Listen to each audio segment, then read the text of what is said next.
Welcome to a starter guide for Total Extreme Wrestling 9, or TEW 9 as it gets referred to, one of the most in-depth wrestling management simulations available today.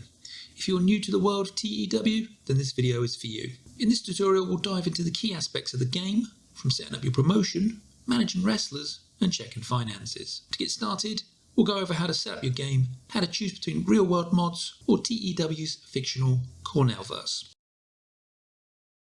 One of the first things that you'll need to do if you want to run some mods is head over to greydogsoftware.com and head to their mods forum. The link is in the description.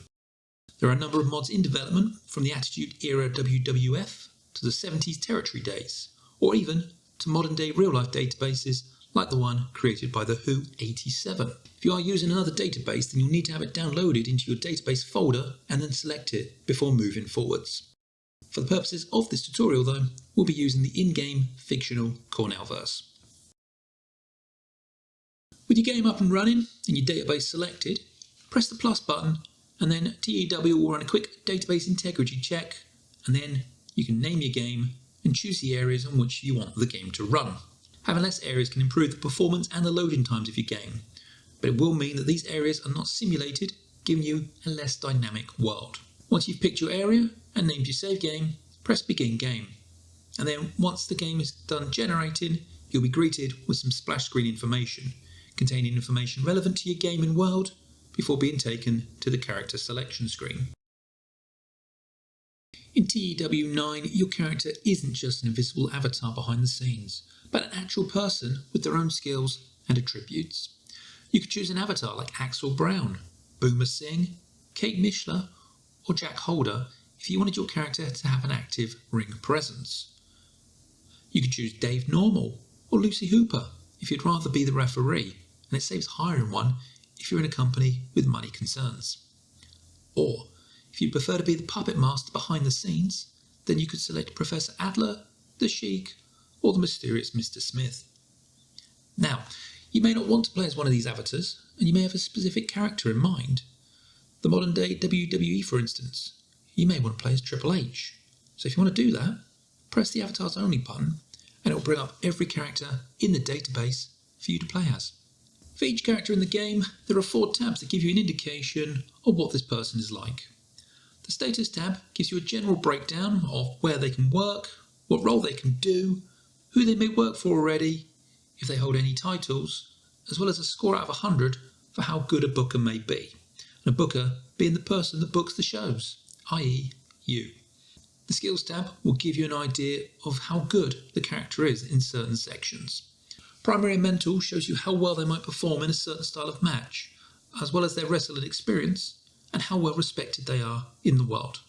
Fundamental and Physical gives you an indication of their actual in-ring skill, how long they can wrestle before they tire out, as well as their resistance to injury. Performance gives you an idea of how they would perform with a microphone in their hand. The other section gives you their out-of-ring abilities. Could they sit on the commentary booth?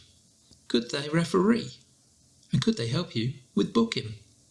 The longer the character has been in the wrestling world, the more accurate information that you will get on them. Aaron Andrews here has been wrestling for 15 years, and we know pretty much what to expect with him.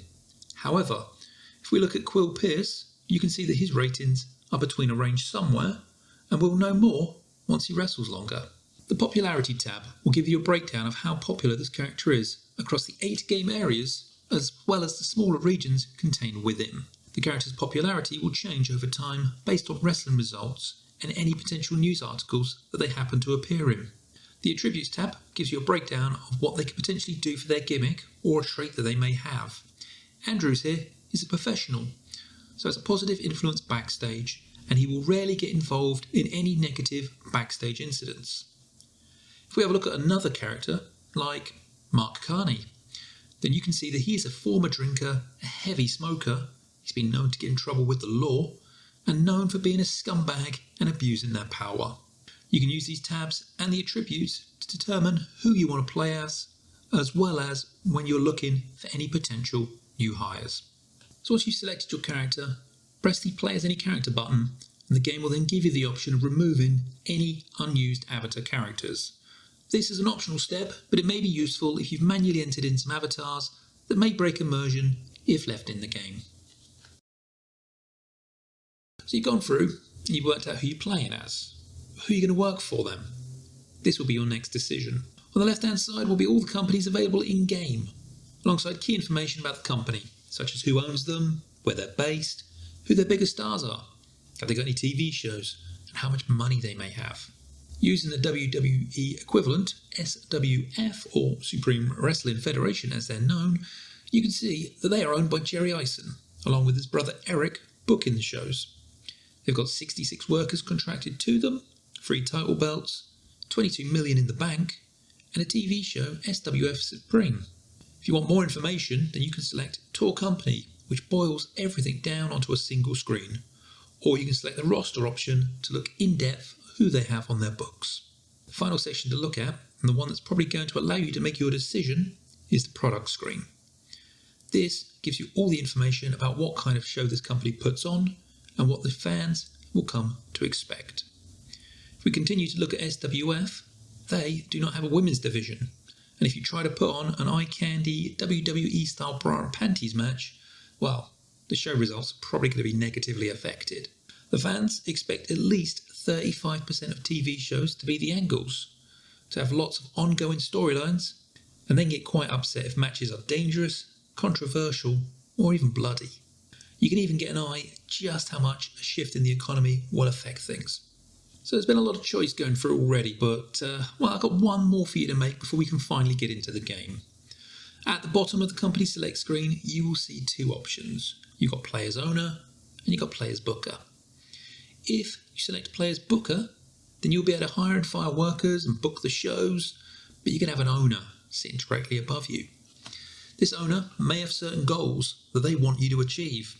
Earn X amount of money maybe. Don't hire wrestlers over a certain age. Or, if they're known to be in trouble with the law.